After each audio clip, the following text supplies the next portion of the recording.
तो विद्यार्थियों का इस चैनल पर हार्दिक स्वागत है।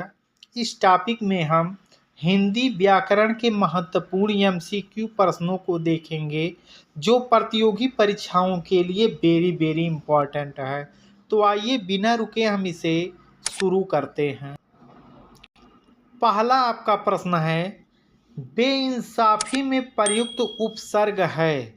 बेइंसाफी में प्रयुक्त उपसर्ग है। सही ऑप्शन होगा ऑप्शन नंबर सी, बे।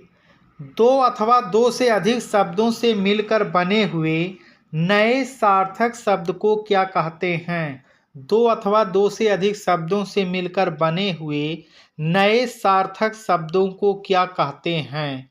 सही आपका ऑप्शन होगा ऑप्शन नंबर ए, उसे समास कहते हैं। समास का शाब्दिक अर्थ होता है। समास का शाब्दिक अर्थ होता है। सही ऑप्शन होगा ऑप्शन नंबर डी, संक्षेप में। समास का शाब्दिक अर्थ संक्षेप में होता है। निम्न में से कौन सा पद अव्ययी भाव समास है? निम्न में से कौन सा पद अव्ययी भाव समास है? सही ऑप्शन आपका होगा ऑप्शन नंबर बी, प्रतिदिन। जो इसमें प्रति है वह अव्यय है। जिस समास में उत्तर पद प्रधान होने के साथ ही पूर्व तथा उत्तर पद में विशेषण विशेष का संवेदन भी होता है, कौन सा समास कहते हैं? जिस समास में उत्तर पद प्रधान होने के साथ ही साथ पूर्व तथा उत्तर पद में विशेषण विशेष का संबंध भी होता है, कौन सा समास कहते हैं? सही आपका ऑप्शन होगा ऑप्शन नंबर सी, कर्मधारय समास। निम्न में से कर्मधारय समास किसमें है? निम्न में से कर्मधारय समास किसमें है? सही ऑप्शन होगा ऑप्शन नंबर ए, नीलोत्पलम। जिस समास के दोनों पद अप्रधान होते हैं वहाँ पर कौन सा समास होता है? जिस समास के दोनों पद अप्रधान होते हैं वहाँ पर कौन सा समास होता है? सही आपका ऑप्शन होगा ऑप्शन नंबर बी, बहुव्रीहि समास। जितेंद्रिय में कौन सा समास है? जितेंद्रिय में कौन सा समास है? सही ऑप्शन होगा ऑप्शन नंबर बी, बहुव्रीहि समास। देवासुर में कौन सा समास है? देवासुर में कौन सा समास है? सही ऑप्शन होगा ऑप्शन नंबर बी, द्वंद्व। कुछ बच्चे पूछते हैं कैसे, तो इसको ध्यान से देखिए। यह जो वर्ड बना है वह देव और असुर से बना है, यानी दोनों एक दूसरे के विलोम हैं, इसीलिए यह द्वंद्व समास है। देशांतर में कौन सा समास है? देशांतर में कौन सा समास है? सही ऑप्शन होगा ऑप्शन नंबर बी, तत्पुरुष समास। दीनानाथ में कौन सा समास है? दीनानाथ में कौन सा समास है? यह कर्मधारय समास है। मुख दर्शन में कौन सा समास है? मुख दर्शन में कौन सा समास है?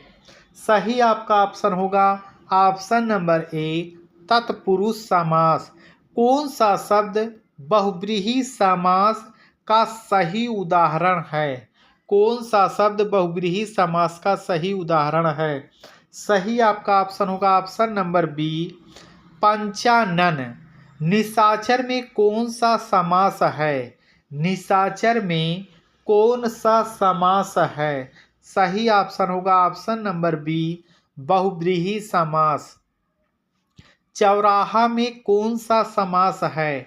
चौराहा में कौन सा समास है? यह आपका सही आपका ऑप्शन होगा द्विगु समास, क्योंकि पहला शब्द जो है वह संख्यावाचक है। दसमुख में कौन सा समास है? दसमुख में कौन सा समास है? यह बहुव्रीहि समास है, क्योंकि इसका अर्थ तीसरा कोई है। सुपुरुष में कौन सा समास है? सुपुरुष में कौन सा समास है? इसमें कर्मधारय समास है। विशेषण और विशेष के योग से कौन सा समास बनता है? विशेषण और विशेष के योग से कौन सा समास बनता है? सही ऑप्शन होगा ऑप्शन नंबर बी, कर्मधारय समास। निम्न में से एक शब्द में द्विगु समास है, उसका चयन कीजिए। निम्न में से एक शब्द में द्विगु समास है, उसका चयन कीजिए। सही आपका ऑप्शन होगा ऑप्शन नंबर बी, सप्ताह। अगला आपका क्वेश्चन है, किस समास के दोनों शब्दों के समानाधिकरण होने पर कर्मधारय समास होता है? किस समास के दोनों शब्दों के समानाधिकरण होने पर कर्मधारय समास होता है? सही आपका ऑप्शन होगा ऑप्शन नंबर सी, जब तत्पुरुष समास यह बनेगा। किसमें सही सामासिक पद है? किसमें सही सामासिक पद है? सही ऑप्शन होगा ऑप्शन नंबर सी, दिवारात्रि में।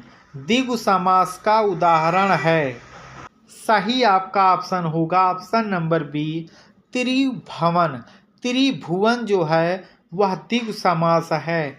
इनमें से द्वंद्व समास का उदाहरण है। इनमें से द्वंद्व समास का उदाहरण है। सही ऑप्शन होगा रुपया पैसा। अव्ययीभाव समास का एक उदाहरण यथाशक्ति का सही विग्रह क्या होगा? अव्ययीभाव समास का एक उदाहरण यथाशक्ति का सही विग्रह क्या होगा? सही ऑप्शन होगा ऑप्शन नंबर डी, शक्ति के अनुसार। पाप पुण्य में कौन सा समास है? पाप पुण्य में कौन सा समास है? सही ऑप्शन होगा ऑप्शन नंबर ए, द्वंद्व। ये दोनों एक दूसरे के विलोम हैं। लंबोदर में कौन सा समास है? लंबोदर में कौन सा समास है? सही ऑप्शन होगा ऑप्शन नंबर बी, बहुव्रीहि समास। देश प्रेम में कौन सा समास है? देश प्रेम में कौन सा समास है?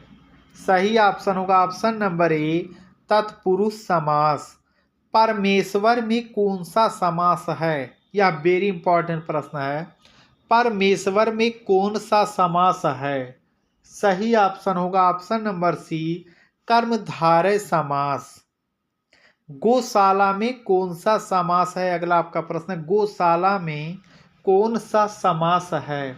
सही ऑप्शन होगा ऑप्शन नंबर सी, तत्पुरुष समास। नवग्रह में कौन सा समास है? नवग्रह में कौन सा समास है? सही ऑप्शन होगा ऑप्शन नंबर सी, द्विगु समास।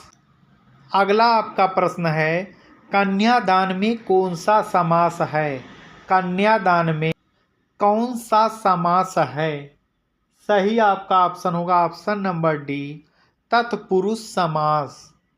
सागपात में कौन सा समास है? सागपात में कौन सा समास है? सही ऑप्शन होगा ऑप्शन नंबर बी, द्वंद्व समास। अगला प्रश्न है, नील कमल में कौन सा समास है? नील कमल में कौन सा समास है? सही ऑप्शन होगा ऑप्शन नंबर बी, कर्मधारय समास। चतुर्भुज में कौन सा समास है? चतुर्भुज में कौन सा समास है? सही आपका ऑप्शन होगा ऑप्शन नंबर ए, बहुव्रीहि समास। भाई बहन में कौन सा समास है? भाई बहन में कौन सा समास है?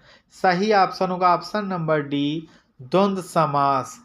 तो इसमें केवल महत्वपूर्ण यानी इम्पोर्टेंट प्रश्न हैं। आप सभी लोग इस टॉपिक की तैयारी जरूर कर लें, क्योंकि प्रत्येक परीक्षा में इसमें से 1 या 2 नंबर पूछे जाते हैं। आप सभी विद्यार्थियों का वीडियो देखने के लिए धन्यवाद।